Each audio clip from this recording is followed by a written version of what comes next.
Qué bendición estar en esta tarde juntos. ¿Cuántos dicen amén? Es un gozo poder reunirnos y poder juntos declarar que Él es el Señor, el Rey de Reyes y Señor de Señores. Amén. Así que hoy es un día donde Dios quiere hablar a tu vida. ¿Cuántos dicen amén? Dios quiere enseñarnos algo y poder entonces vivir de acuerdo a lo que Él quiere enseñarnos. Así que dile al que está a tu lado, vamos a disponer nuestro corazón a escuchar su palabra. Y vamos a orar. Cierra sus ojos un momento y dígale: amado Espíritu Santo, te pedimos que en esta tarde seas tú hablando a nuestro corazón, sea tu palabra enseñándonos, redarguyéndonos, que podamos hoy recibir y percibir el mensaje que tú tienes para cada uno de nosotros. Te damos a ti la gloria y la honra en el nombre de Cristo Jesús. Amén. Amén. Cuando el pueblo de Israel cruzó el mar y salieron de Egipto victoriosos, después de haber estado por 400 años como esclavos, ¿verdad? Cruzaron ese mar y la idea o el propósito que Dios tenía para ellos era llevarlos a una tierra de bendición. ¿Llevarlos a dónde? Una tierra de bendición, una tierra de plenitud, una tierra, dice la Escritura, donde fluía leche y miel, ¿verdad? Donde había abundancia, donde había prosperidad, donde había todo lo que ellos necesitaban para poder vivir de una manera bien. Y ese era el propósito que Dios tenía para ellos, pero en este caminar que ellos emprendieron hacia esta tierra, se encontraron con diferentes situaciones y al final terminaron por no creerle a Dios. Dice Hebreos capítulo 3 y Hebreos 4 que no entraron en esta tierra, no entraron en el reposo de Dios porque no creyeron. ¿Por qué no qué? Porque no creyeron y porque fueron desobedientes, porque endurecieron su corazón a la voz de Dios, a poder vivir y obedecer a lo que Dios les estaba diciendo. Y entonces fueron un pueblo incrédulo, fueron un pueblo desobediente y eso los hizo vagar por el desierto durante 40 años y al final terminaron muriendo y no pudieron nunca disfrutar de esa vida que Dios tenía para ellos. Amén. Y la verdad de las cosas es que Dios nos quiere llevar a nosotros también a una vida de plenitud. ¿Cuántos saben eso?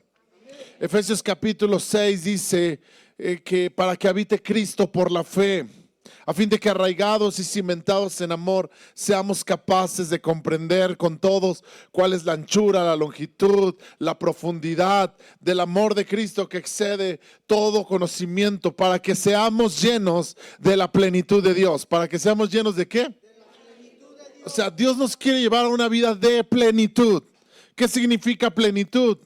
No nos hace falta nada, donde tenemos todo lo que necesitamos, donde no te sientes vacío, no te sientes que no has alcanzado lo que tú quisieras alcanzar, donde no te sientes como que las cosas no cuadran. No sé si alguna vez te has sentido así. Creo que todos en algún momento nos hemos sentido de esa manera, ¿verdad? Donde no nos sentimos plenos, no nos sentimos llenos, sino que sentimos un vacío dentro de nosotros, sentimos que algo nos falta, sentimos que algo no está bien, nos frustramos, nos enojamos y un montón de cosas que se viven en ese estilo de vida. Pero Dios nos quiere llevar a una vida donde seamos plenos. Y el propósito de Dios al sacar al pueblo de Israel de Egipto era llevarlo a esa vida. Pero mientras ellos anduvieron vagando por el desierto, nunca pudieron experimentar esa clase de vida. Nunca pudieron disfrutar esta vida que Dios les había prometido. Nunca lo pudieron vivir, sino que todo el tiempo tuvieron que estar en esta vida donde se quejaban de todo, donde sentían que no tenían lo necesario, donde sentían que todo era en su contra, donde sentían que todo estaba mal. Yo no sé si de repente tú y yo a veces nos sentimos así. Y ya estamos en Cristo. Estoy hablando de que ya estamos tú y yo en Cristo. ¿Cuántos están en Cristo? Y la Biblia dice en 2 Corintios 5:17 que en Cristo las cosas viejas pasaron y todas son hechas nuevas. Y Dios nos quiere llevar a esa vida de plenitud. Jesús dijo: el ladrón vino para matar, robar y destruir, pero yo vine a darles vida y vida en abundancia. ¿Vida qué? En abundancia. Que puedas disfrutar de una vida plena en Cristo. Pero la realidad que a veces tú y yo enfrentamos es que eso no está pasando en mi vida. No estoy viviendo una vida plena, no estoy viviendo una vida de victoria en victoria, como dice la Escritura. Sino más bien me siento como que voy de derrota en derrota, como que voy de tragedia en tragedia, como que voy de pérdida en pérdida. ¿Verdad? Y entonces no me siento pleno. Y la pregunta es: ¿Dios quiere que yo viva así? El propósito de Dios que está en la Escritura es que yo viva así. La respuesta es no. La respuesta es: Dios te quiere llevar a una vida plena. Escucha, no estoy diciendo una vida sin problemas.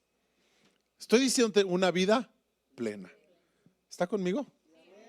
Porque si tú piensas que una vida plena es una vida sin problemas, te estás equivocando. Una vida plena es la que vivían los escritores, ¿verdad? De la Biblia, la que vivían los discípulos de Jesús después de que resucitó Jesús. Y no es que no tuvieran problemas, tenían muchos problemas, pero tú los ves a ellos viviendo una vida plena. Y todo el mensaje que ellos dan, no ves, ¿verdad? A Pablo transmitiendo un mensaje de derrota, un mensaje de frustración, un mensaje de ya no aguanto esto. ¿Está conmigo? Sino al contrario, tú ves a Pablo aún en sus momentos más difíciles, aún desde la cárcel. En la cárcel Pablo escribe y dice a los filipenses, les dice: gócense. Otra vez les digo: gócense, porque el gozo del Señor es nuestra fortaleza. Y a Pablo diciendo: sé vivir con mucho, sé vivir con poco, pero todo lo puedo en Cristo que me fortalece. Esa es la vida de plenitud. ¿Está conmigo? Esa es la vida donde nada te hace falta. Si no tienes a Cristo y Él es suficiente para ti. Y si tienes, eres agradecido. ¿Alguien está aquí? Entonces, pero esa vida a veces no la estamos experimentando tú y yo. Estamos viviendo otra clase de vida y ya estamos en Cristo. Por decirlo así, ya salimos de Egipto.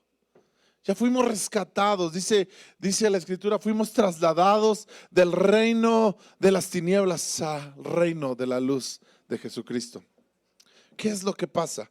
Bueno, después cuando Moisés, ¿verdad?, muere, Dios levanta a otro hombre llamado Josué. Y Josué es este hombre que junto con Caleb le creyeron a Dios, aun cuando todo el demás pueblo no le había creído a Dios y todo el demás pueblo decidieron no seguir, ¿verdad?, lo que Dios les había dicho. Ellos decidieron obedecer a Dios y tuvieron que vagar junto con el pueblo durante 40 años, pero ellos sobrevivieron a todo eso. Y después de esos 40 años Dios levanta a Josué como el líder del pueblo de Israel y le dice: Moisés ya murió, levántate y sé valiente, no temas, no desmayes, porque yo estoy contigo. Que nunca se aparte de tu boca este libro de la ley, sino que medita en él de día y de noche, para que hagas conforme a lo que en él está escrito, porque entonces tu camino va a prosperar y todo lo que hagas te va a salir bien. Solo te pido que te esfuerces, que seas valiente, que no temas, que no desmayes, porque donde quiera que tú vayas yo voy a ir contigo. Y Dios le da esa promesa a Josué, y Josué cree a Dios y empieza, ¿verdad?, a levantarse como el líder y a llevar al pueblo de Israel a esta nueva vida, a esta vida de plenitud que había sido prometida tiempo atrás, pero que no la habían creído y no la habían podido recibir. Pero ahora Josué empieza a introducirlos y los lleva, pero frente a ellos, antes de llegar a esta tierra prometida, se enfrentan con que tienen frente a ellos el río Jordán. y están frente al río Jordán. Y el río Jordán no es un río que ellos puedan pasar así nada más, ¿verdad? Caminando. Es un río muy grande. Es un río que viene desde unas montañas, cuando estas montañas, ¿verdad?, se deshielan y entonces empieza a fluir toda el agua y se hace un río enorme. Dice que en los tiempos de cosecha, ahorita lo vamos a leer, era tan grande, era tan que hasta los bordes se desbordaba, se salía del caudal del río, se desbordaba el río. O sea, llevaba demasiada agua y eran de ancho, eran kilómetros lo que este río medía en dimensiones. Entonces, pero están ahí y del otro lado del río está la tierra que Dios les prometió, pero ellos están ahora de este lado del río.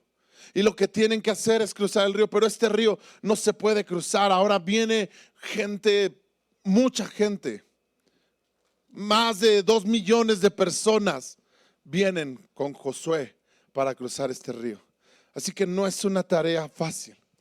Y cuántas veces, aunque Dios nos ha sacado, ¿verdad?, de la vida pasada, todavía nos enfrentamos a retos grandes. Todavía nos enfrentamos a situaciones donde pues no sabemos cómo hacerle para poder avanzar. Y esto es lo que ellos están viviendo. Y quiero que vayas conmigo al capítulo 3 de Josué. Quiero que veamos algunas cosas que Dios habló a la vida de Josué. Capítulo 3, versículo 1 dice: Josué se levantó de mañana y él y todos los hijos de Israel partieron de Sittim y vinieron hasta el Jordán y reposaron allí antes de pasarlo. Llegaron hasta el Jordán. Y después de 3 días los oficiales recorrieron el campamento y mandaron al pueblo diciendo: cuando vean el arca del pacto, digan conmigo el arca. ¿Para qué era el arca?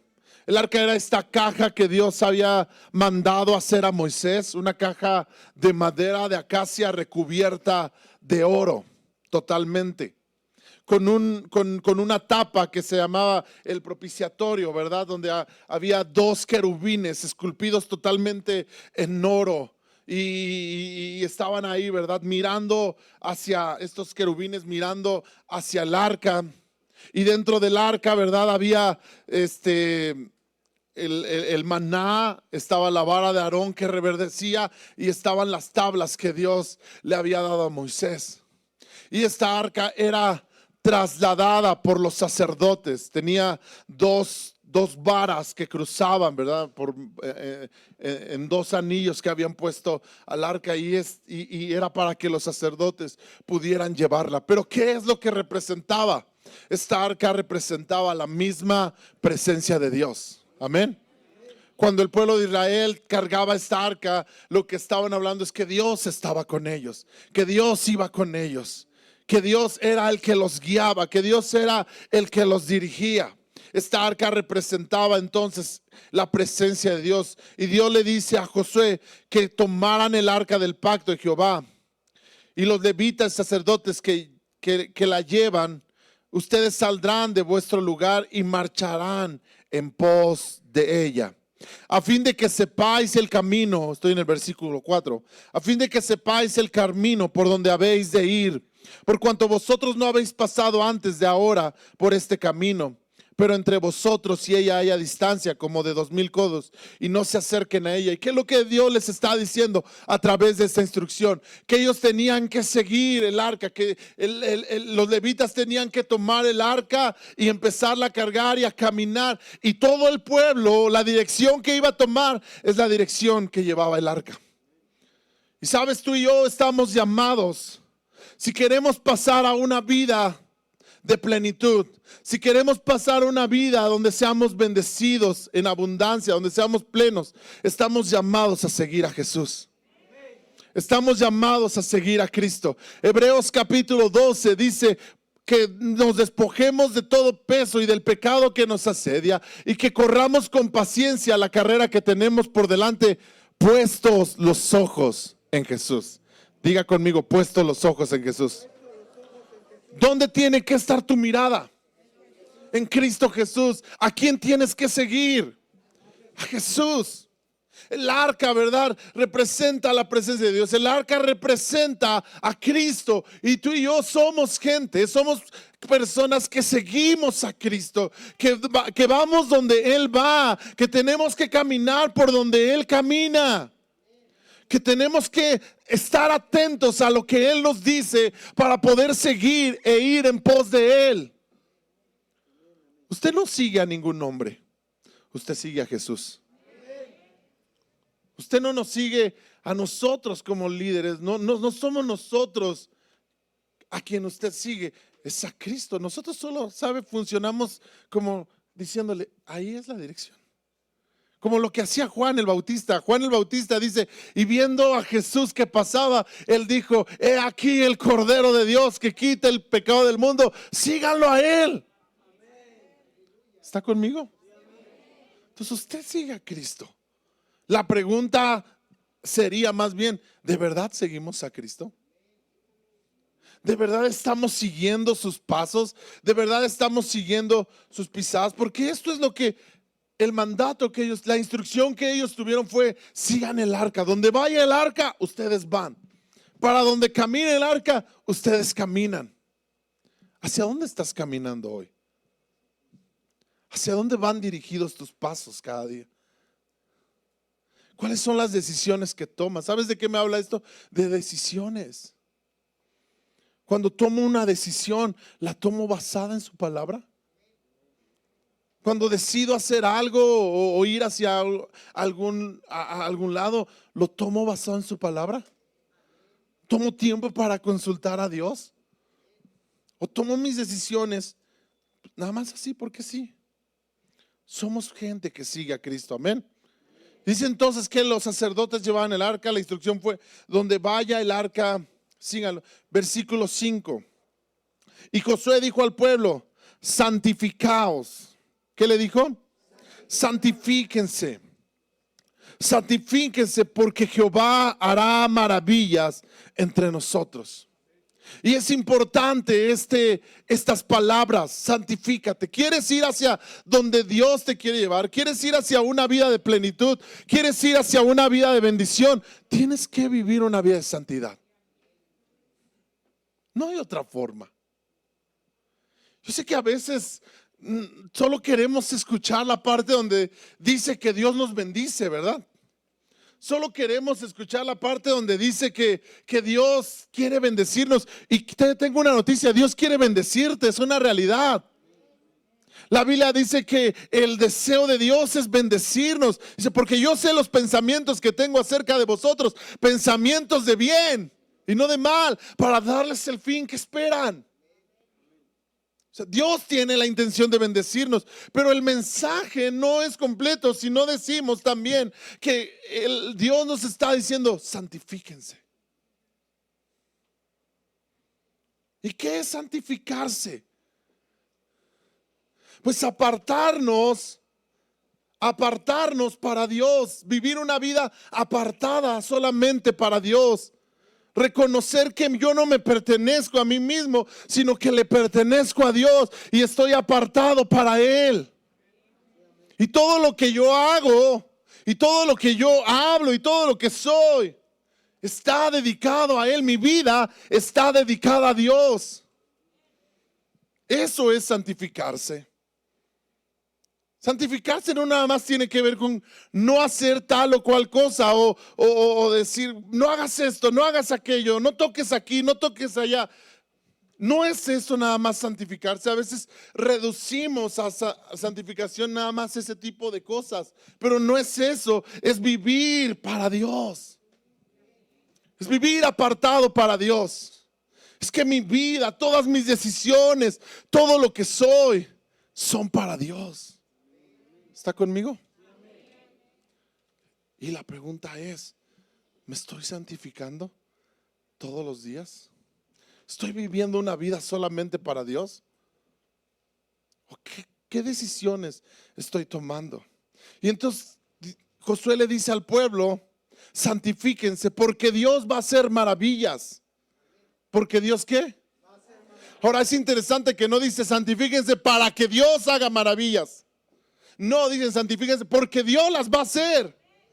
¿Sabes algo? Dios va a hacer maravillas entre nosotros. Dios va a hacer maravillas entre nosotros. Dios va a manifestar su gloria. ¿Cuántos dicen amén a eso?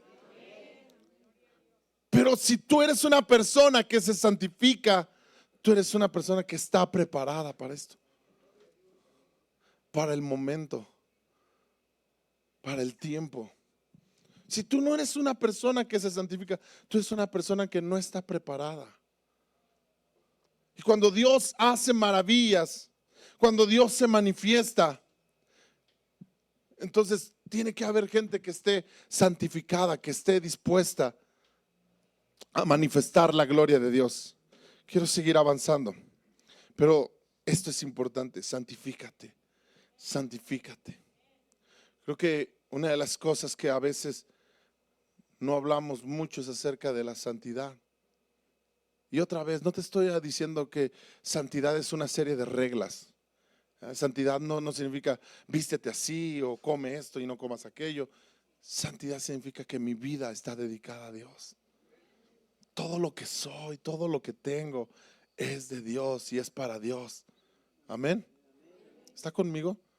Y por cuanto es de Dios, entonces yo no decido, decide Él. O sea, yo no decido qué hacer con mi vida. Él decide qué hacer con mi vida.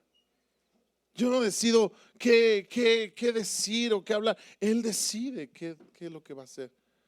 ¿Está conmigo? Muy bien. Sigamos adelante, porque hay algunas cosas que creo que es importante que notemos. Y habló Josué a los sacerdotes diciendo: tomad el arca del pacto y pasen delante del pueblo. Y ellos tomaron el arca del pacto y fueron delante del pueblo. Entonces Jehová dijo a Josué: desde este día comenzaré a engrandecerte. Versículo 8. Tú pues mandarás a los sacerdotes que llevan el arca del pacto diciendo: cuando hayáis entrado hasta el borde del agua del Jordán, pararéis en el Jordán. Y Josué dijo a los hijos de Israel: acercaos y escuchad las palabras de Jehová. En esto vamos a conocer, versículo 10, en esto conoceréis que el Dios viviente está en medio de vosotros, que Él echará de delante de vosotros al cananeo, al eteo, al heveo, al fereceo, al jerjeseo, al amorreo y al jebuseo y a los demás feos. Amén. ¿Sabes? Dios le dice al pueblo: en esto van a ustedes a reconocer, escúchame. Dice: en esto ustedes se van a dar cuenta que yo estoy con ustedes. En que van a tener victoria sobre sus enemigos. En que van a ir venciendo a sus enemigos, en que van a ir llegando a una ciudad y van a poder vencer y van a poder tomar esa ciudad y van a echar fuera al eteo, al jebuseo, todos estos feos, ¿verdad? Dice, van a ir venciendo a sus enemigos. ¿Sabes que Dios es un Dios que nos quiere llevar de victoria en victoria? Dios es un Dios que nos quiere llevar y que podamos experimentar una vida de victoria, no una vida de caída en caída.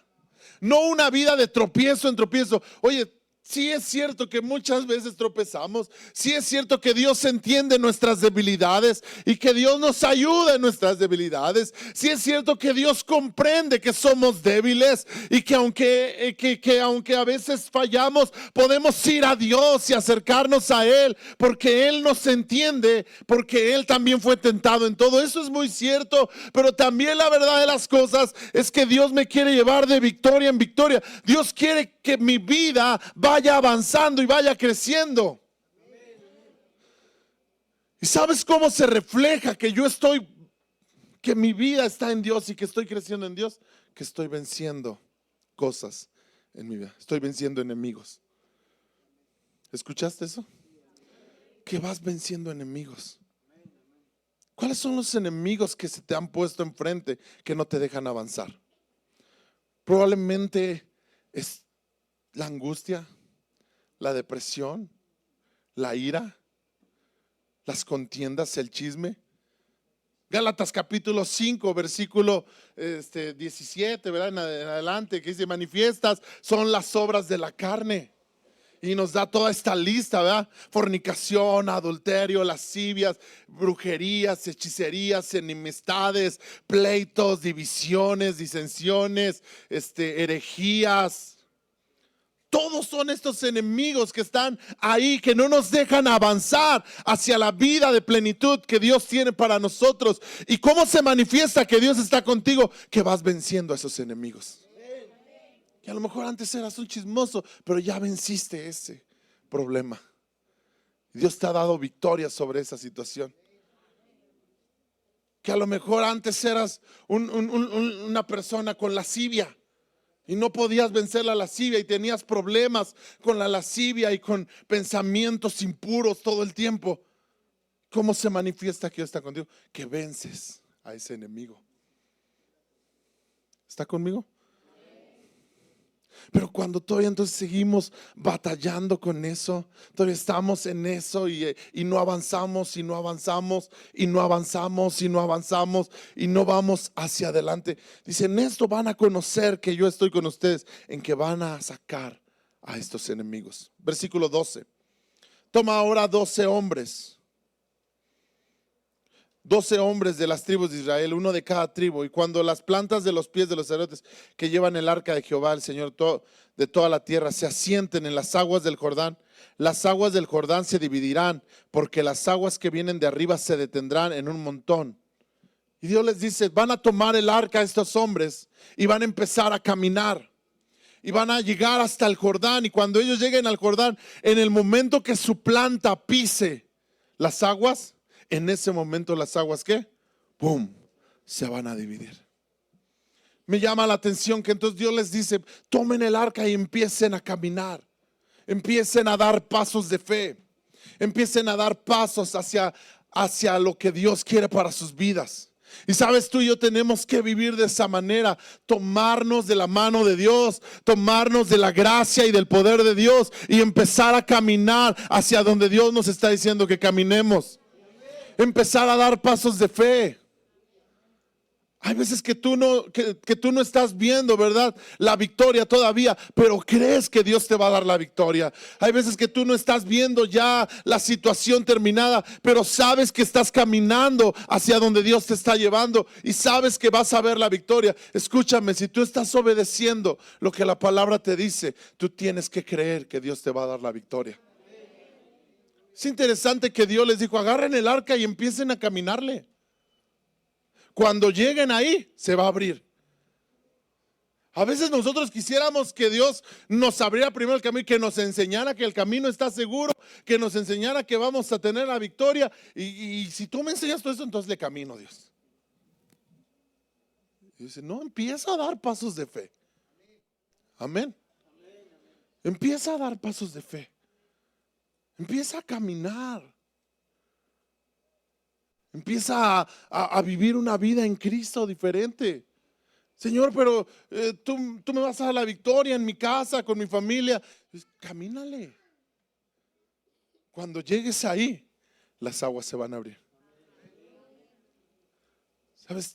En otras palabras, haz lo que tú tienes que hacer y deja a Dios hacer lo que tú no puedes hacer. Amén. Haz lo que tú tienes que hacer. ¿Qué tienes que hacer? Ser obediente a la palabra de Dios. ¿Qué Dios te está diciendo? Que, sabes, cada semana aquí hay una palabra que se predica. Hay un mensaje que se predica. Tómalo y empieza a vivirlo. Pero es que yo quisiera que las cosas cambiaran. Tú no sabes cuándo Dios va a actuar y va a abrir enfrente de ti el Jordán. ¿Sí? ¿Quién podía abrir el Jordán, mis hermanos? O sea, ¿quién de ellos?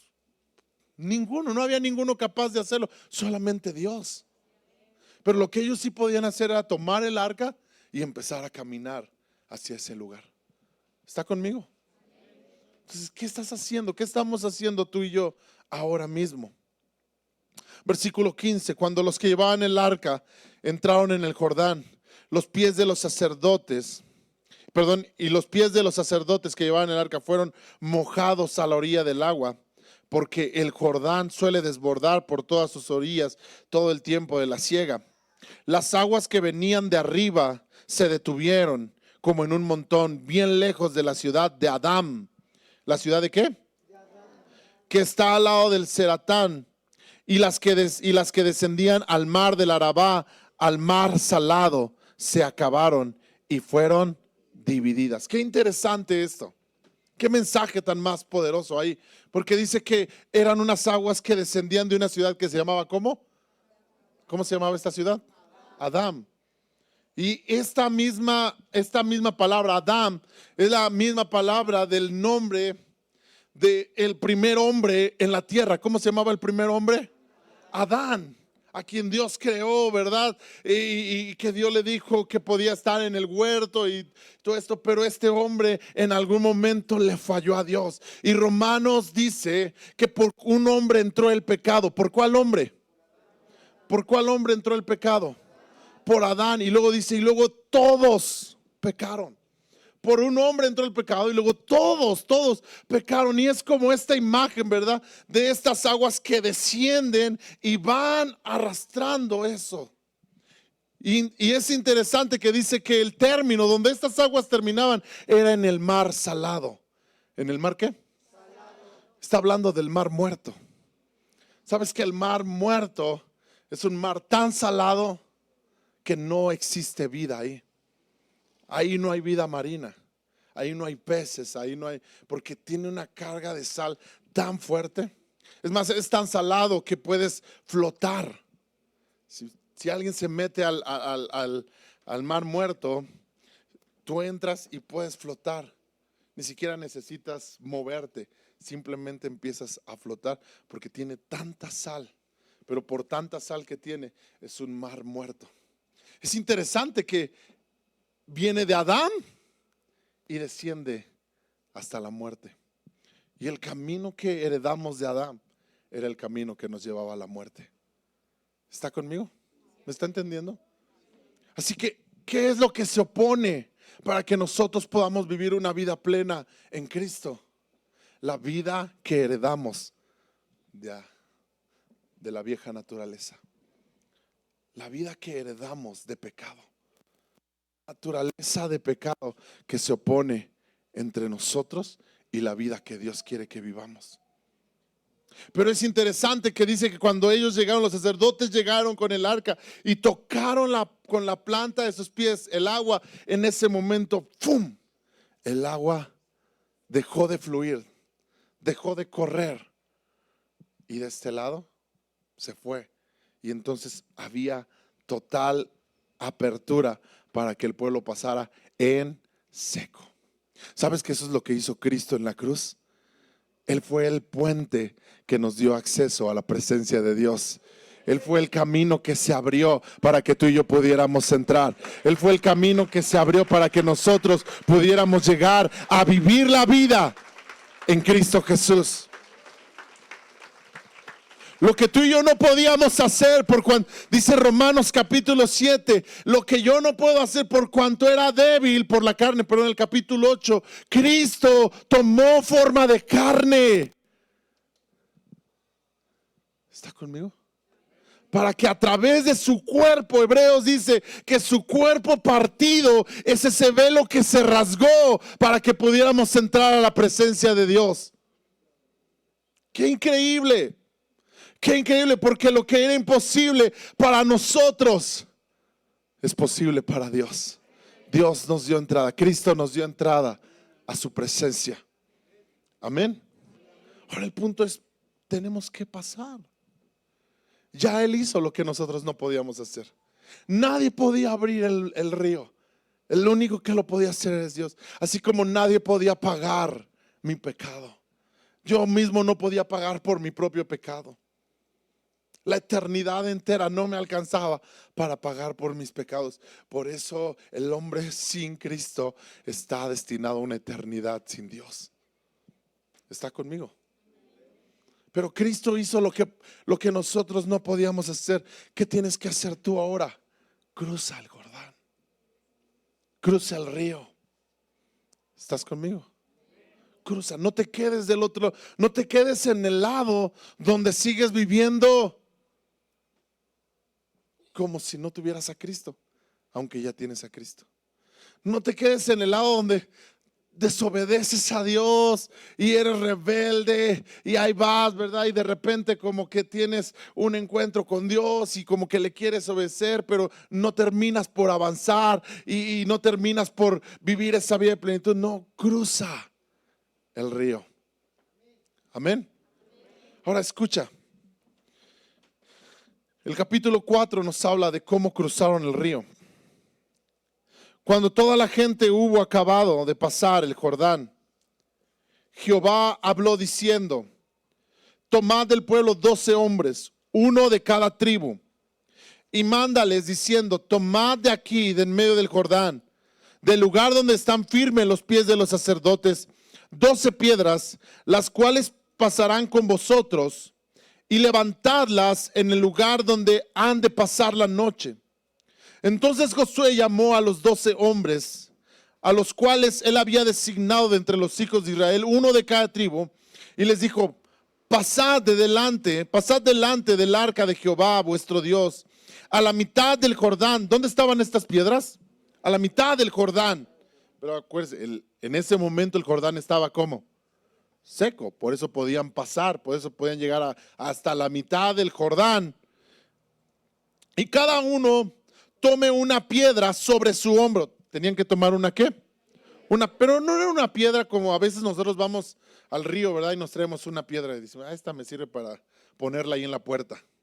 ¿verdad? O esta me sirve ahí como, está bonita y me la llevo de recuerdo. No era una piedra, sino que era una piedra que tenían que cargar sobre sus hombros. ¿Te imaginas que era una piedra? De por sí, las piedras son pesadas. Por su misma naturaleza, son pesadas, ¿sí o no? Tú de repente cargas una piedra a lo mejor de este tamaño y dices: está pesada. Y es de ese tamaño. Ahora imagínate, y esa no te la cargas sobre el hombro, ¿eh? Pero es pesada. Imagínate que tienes que cargar una piedra. Están a la mitad del Jordán. Ahora te estoy diciendo que el Jordán era un río amplio. Probablemente kilómetros de amplio, ¿verdad? Entonces tenían que llegar hasta la mitad donde estaban los sacerdotes cargando el arca, y ahí iban a agarrar la piedra y se la iban a echar al hombro y la iban a sacar caminando hasta el otro lado donde la iban a poner. ¡Wow! ¿Cuántos hay aquí que quieren hacer esa chamba?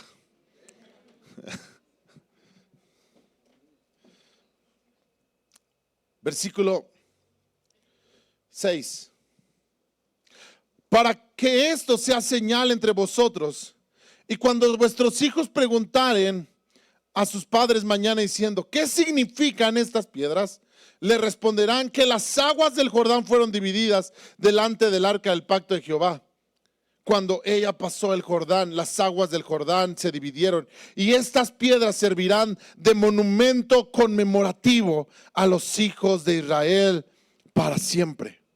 ¿Qué es lo que estaba diciéndoles? Ustedes van a ir, toman a estos 12 hombres y dicen: vayan hasta la mitad del Jordán, agarren una piedra, pero piedra grande, se la echan al hombro y le empiezan a caminar hasta el otro lado. Y cuando llegan al otro, la ponen y las acomodan de tal manera que queden las 12 como una especie de monumento, y que cuando pasen las generaciones, los hijos crezcan y digan: oye papá, ¿qué significan estas piedras que están aquí? Ustedes le van a decir: estas piedras significan que un día nosotros veníamos, ¿verdad? Estábamos frente al río, no sabíamos cómo íbamos a llegar al otro lado, pero trajimos el arca y Dios abrió el camino y las aguas se dividieron y Dios hizo una obra poderosa. Amén.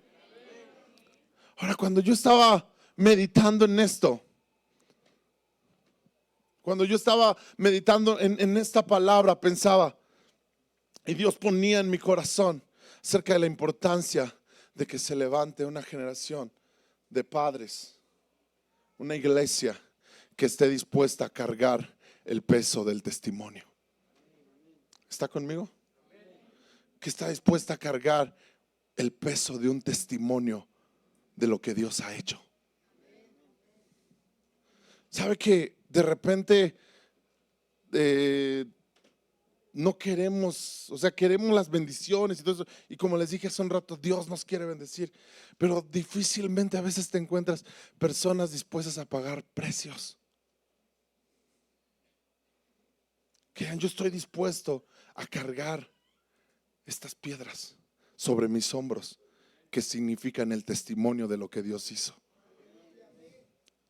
O sea, estamos hablando de personas que dicen, yo voy a dedicar mi vida a Dios, de tal manera que yo voy a ser un testimonio, voy a cargar sobre mis hombros el peso de ser un testimonio de lo que Dios puede hacer.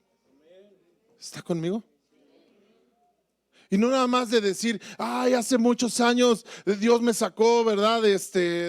Yo estaba en la marihuana y Dios me sacó de la marihuana y ahora ya no soy un marihuano. Sí, pero sigue siendo un mentiroso.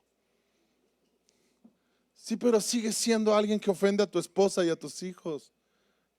Sí, pero sigue siendo, ¿verdad? Ya no fumas marihuana, pero ahora andas en el chisme todo el día. No estás cargando el testimonio de lo que Dios hizo y de lo que Dios está haciendo. ¿Alguien está aquí? No estás cargando ese testimonio sobre tus hombros. Esto era yo sin Cristo, pero mira ahora quién soy con Cristo. Puedes ver en mí el testimonio de lo que Dios hace. Puedes ver en mí y en mi familia el testimonio de lo que Dios puede hacer en alguien que se rinde al Señor. Y la pregunta, iglesia, es ¿quién está dispuesto a cargar ese peso? ¿Quién está dispuesto a decirle, Señor, yo voy a ser el testimonio de lo que tú puedes hacer? Mi vida va a ser el reflejo de lo que una persona que se entrega a Dios puede llegar a ser. ¿Está conmigo? Y que mis hijos puedan ver, que cuando mis hijos crezcan, ellos pueden decir, yo quiero ser un cristiano como mis padres. Y no que digan, no, para ser como mis padres. ¿Está conmigo? Porque lo que le está diciendo es que cuando los hijos van a preguntar de qué se trata esas piedras, dice, ese es el testimonio de lo que Dios hizo. Y cuando tus hijos te pregunten de qué se trata seguir a Cristo, tú les puedes decir, veme a mí, de esto, de lo que yo estoy haciendo, de eso se trata la vida en Cristo. ¿Está conmigo? Y que se les antoje seguir a Cristo porque te ven a ti. Y no que digan, no, gracias, yo así estoy bien, papá, muchas gracias. Así estoy bien, mamá, déjame a mí con mis ondas y con mi rollo. ¿Qué peso tan más grande tenemos, sí o no, iglesia? ¿Estás dispuesto a cargarlo? ¿Estás dispuesto a agarrar esa piedra y ponerla sobre tus hombros y llevarla y edificar ese testimonio de lo que Dios puede hacer? O sea, a veces no hay mucha gente que esté dispuesto a eso. Nos excusamos en todo. Ay, es que somos débiles. Ay, es que pues cualquiera tropieza, ¿no? Sí, yo entiendo que somos propensos a tropezar. Yo estoy aquí parado no diciéndote que yo soy el mejor. Soy igual de propenso que tú. Pero quiero tomar el reto de cargar esa piedra de testimonio sobre mis hombros. Quiero tomar el reto de ser un ejemplo para mis hijos. Quiero tomar el reto de ser un ejemplo para otros. Porque amo al Señor. ¿Amas al Señor? ¿Amas al Señor? Porque cuando amas al Señor, entonces Jesús dice, mi yugo es fácil y ligera es mi carga. Y aunque sea una piedra inmensamente pesada, se convierte en algo fácil y ligero de llevar, porque amas al Señor. No lo estás haciendo nada más para que te vean, no lo estás haciendo nada más para que digan, uy, mira qué santito es. No se trata de eso, iglesia. Por favor, no se trata de eso. Porque entonces se va a convertir en una piedra que no puedes aguantar. Y en un momento vas a reventar y ¡pum! Todo va a salir a la luz. ¿Estás aquí? No es eso.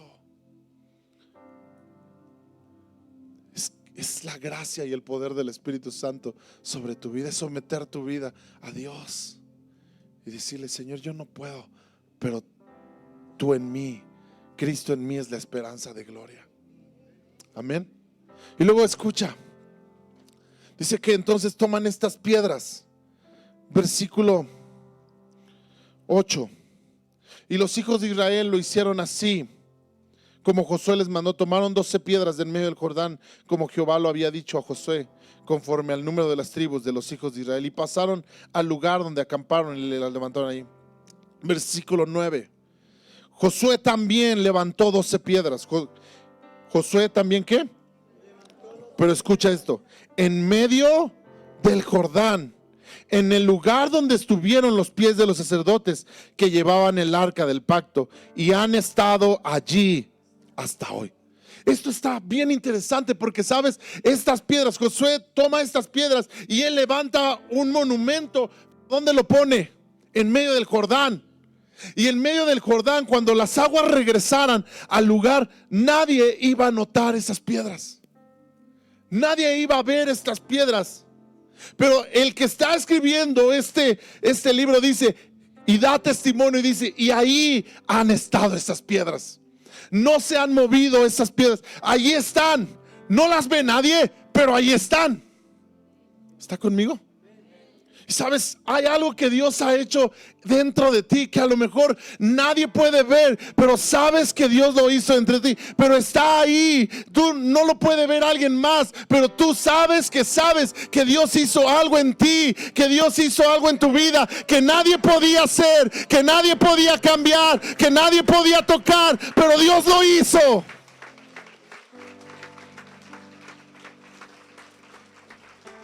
Y a lo mejor te pueden decir, estás loco, te volviste un fanático, te volviste un religioso, te volviste alguien que... Pero tú sabes lo que Dios hizo dentro de ti y sabes que está ahí y no lo puedes negar. Y no lo puedes negar porque Dios hizo algo dentro de ti. Qué increíble. Josué toma estas piedras y las pone ahí en medio del Jordán. Dice, este es el testimonio que nadie ve, pero yo sé que ahí está. Hay un testimonio que todos ven. Hay un testimonio que nadie ve. Ese es tuyo. Solo tú sabes lo que Dios hizo contigo. Solo tú sabes lo que Dios, hasta dónde Dios llegó y te removió lo más profundo, pero te cambió y te transformó y te hizo nuevo. Eso te revoluciona la vida. La pregunta es, ¿lo has experimentado? Porque si no lo has experimentado, tienes que experimentarlo. Porque si tú estás aquí y dices, yo no sé de lo que estás hablando, yo no sé de eso que estás diciendo, que Dios te toca y que tienes que experimentarlo. Porque eso te va a mantener todos los días de tu vida. Porque el día que tú que estés pensando en, ya mejor me voy a alejar, va a venir el Espíritu Santo y te va a recordar, ¿te acuerdas lo que hice contigo? Y tú le vas a decir, Espíritu Santo, sí me acuerdo. Voy a seguir. ¿Estás conmigo? O sea, hay un testimonio que es evidente y que otros tienen que ver y que otros se van a notar. Y eso tiene que ver con tu carácter, con tu vida, con cómo te vas a comportar a partir de ahora. Pero hay un testimonio que está aquí adentro, que nadie ve, pero que tú sabes que ahí está. ¿Estás conmigo? Quiero terminar con esto. Versículo 10. Y los sacerdotes que llevaban el arca se pararon en medio del Jordán hasta que se pararon en medio del Jordán hasta que se hizo todo lo que Jehová había mandado. Escucha, estos cuates con el arca, o sea, si te asombraron los que cargaron las piedras, estos te van a asombrar más. Porque estos cuates estaban ahí con el arca. O sea, todo lo que te estoy contando que se hizo, que fueron estos a tomar las piedras y llevarlas hasta el otro lado, que fue Josué a poner 12 piedras ahí. Ellos estaban ahí, los sacerdotes, cargando el arca. Cargando el arca. ¿Te imaginas cuánto tiempo fue eso? Ni siquiera sé cuánto tiempo fue eso. Dice, todo lo que Josué había mandado que se dijese al pueblo, conforme a todas las cosas que Moisés había mandado a Josué, y el pueblo se dio prisa y pasó. Y cuando todo el pueblo acabó de pasar, también pasó el arca de Jehová. O sea, estos tipos que estaban cargando el arca estuvieron ahí mientras se hizo lo de las 12 piedras que tenían que sacar, mientras se hizo lo de que Josué tenía que poner las piedras ahí, y mientras todo el pueblo pasaba. Ahora, como te dije hace rato, no eran 10 personas que tenían que pasar, eran aproximadamente 2 millones de personas las que tenían que cruzar. Y entre esos 2 millones había ancianos, había niños, había mujeres, había animales. ¿Te imaginas cuánto tiempo se tardaron de pasar? ¿Has estado en una fila larguísima? Quizá, ¿hasta cuándo va a acabar esta fila?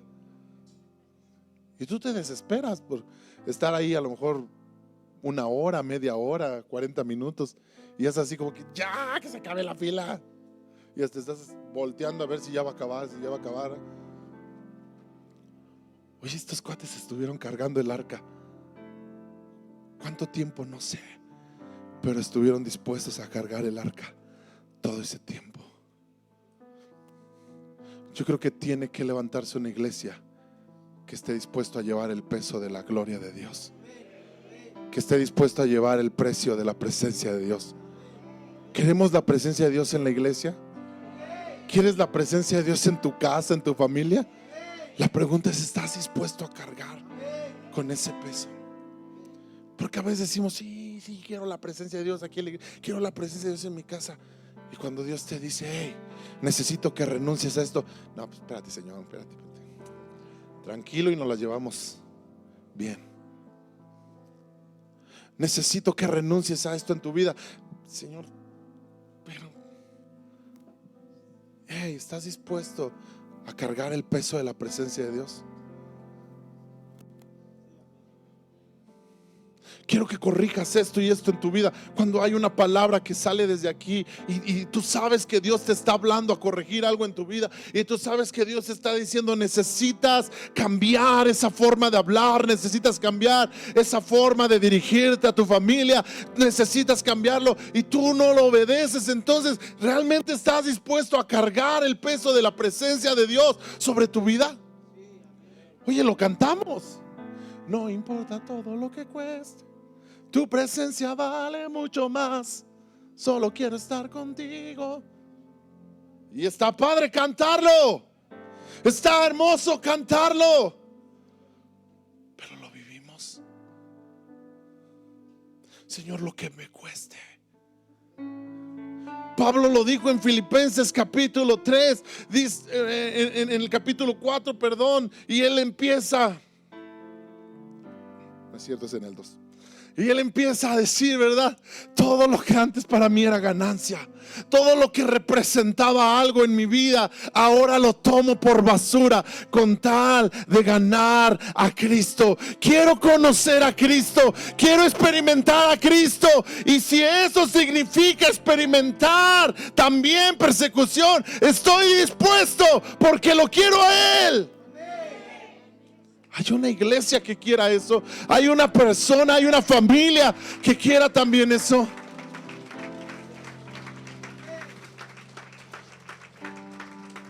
Estos sacerdotes están ahí soportando el peso de la presencia de Dios. Y estoy seguro que no fue fácil. Estoy seguro que no fue fácil. Pero estuvieron dispuestos y cruzaron al otro lado. ¿Quieres vivir la vida de plenitud?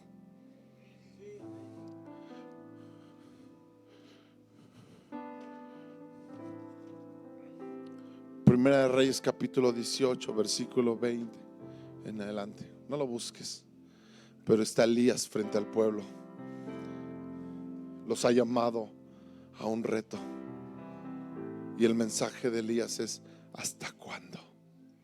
Diga conmigo, ¿hasta cuándo? Dígalo otra vez, ¿hasta cuándo? El mensaje es: ¿hasta cuándo van a claudicar entre dos pensamientos? ¿Hasta cuándo van a tomar una decisión en su vida? Y Elías les dice: si Baal es Dios, síganlo. Si tú crees que el mundo es lo que te gusta y es lo que te llena, síguelo. Si tú crees que el mundo es lo que te satisface, hey, no pierdas más tu tiempo. Ese es el mensaje, ¿verdad? O sea, no. Y de repente yo, ay, es que así era el mensaje. Si Baal es Dios, córrele, sigue a Baal y vete con Baal. Pero si Jehová es Dios, síguelo a Él. Iglesia, ¿hasta cuándo claudicaremos entre dos pensamientos? ¿Hasta cuándo viviremos vidas entre que sí seguimos a Jesús y entre que seguimos todavía como que no? Como que nos la queremos llevar todavía más relax. ¿Hasta cuándo viviremos vidas entre que sí vamos a dar pasos firmes hacia donde Dios nos quiere llevar y entre que mejor retrocedo otros 2 pasos? ¿Hasta cuándo? ¿Habrá una iglesia aquí que esté dispuesta a cargar el peso del testimonio de lo que Dios ha hecho? A cargar el peso de la presencia de Dios en su vida. A que si le tengo que decir al mundo renuncio a lo que me ofreces, estoy dispuesto. Termino. Romanos capítulo 8. Si me ayudan, chicos de la alabanza. Romanos capítulo 8.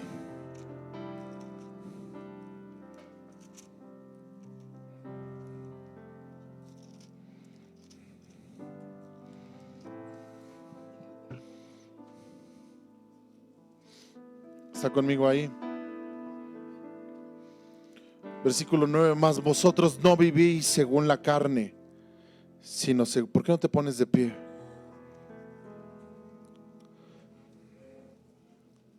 Quiero que terminemos ahorita orando, pero escucha lo que dice aquí. Mas vosotros no vivís según la carne, sino según el Espíritu. Si es que el Espíritu de Dios mora en vosotros. Y si alguno no tiene el Espíritu de Cristo, no es de Él. No es de Él. Si no tenemos el Espíritu que nos guía, que nos dirige. Versículo 10. Pero si Cristo está en vosotros, alguien puede levantar sus manos al cielo y decir: Cristo está en mí. Vamos, dilo fuerte: Cristo está en mí. Dice: pero si Cristo está en vosotros, el cuerpo en verdad está muerto a causa del pecado, mas el espíritu vive a causa de la justicia. Versículo 11. Y si el espíritu de aquel que levantó de los muertos a Jesús mora en vosotros, el que levantó de los muertos a Cristo Jesús vivificará también nuestros cuerpos. Escúchame. Tú ya no vives para la carne. Tú y yo no podemos decir: es que es muy difícil vivir para Dios, es que es muy difícil renunciar al mundo, es que es muy difícil dejar lo que me gustaba, es que es muy difícil dejar lo que yo quería. Es que no puedo. No puedes decir eso, porque si el espíritu que levantó a Cristo de los muertos está en ti, el espíritu que levantó a Jesús te va a dar la victoria, te va a dar el poder, te va a dar lo que necesitas para vivir de acuerdo a su voluntad. Hey.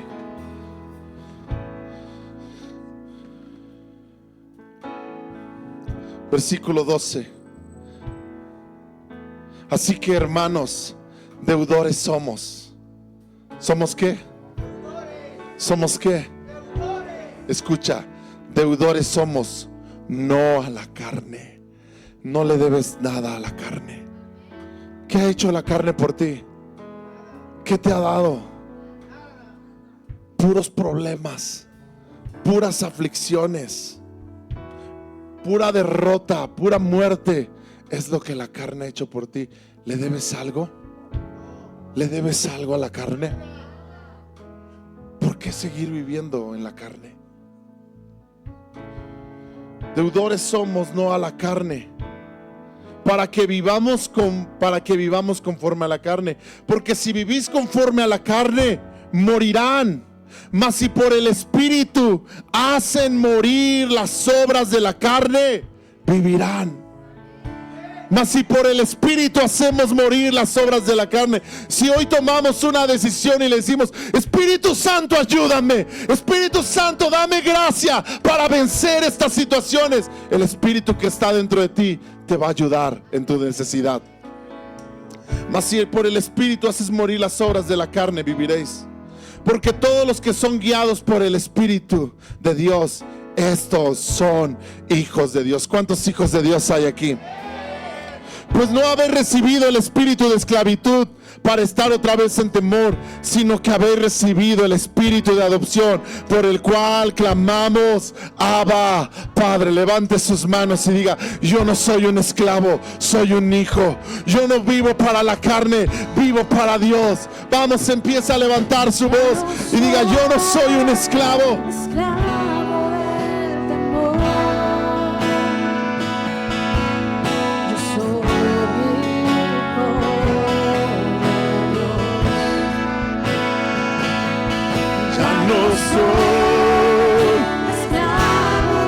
Vamos, levante su voz y dígalo fuerte: yo soy hijo de Dios.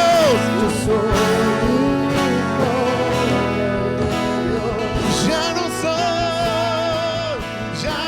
soy esclavo del temor. Decimos: yo soy.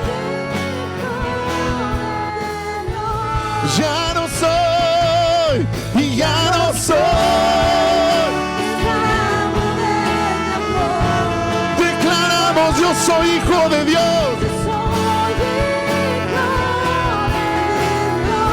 Yo soy hijo de Dios.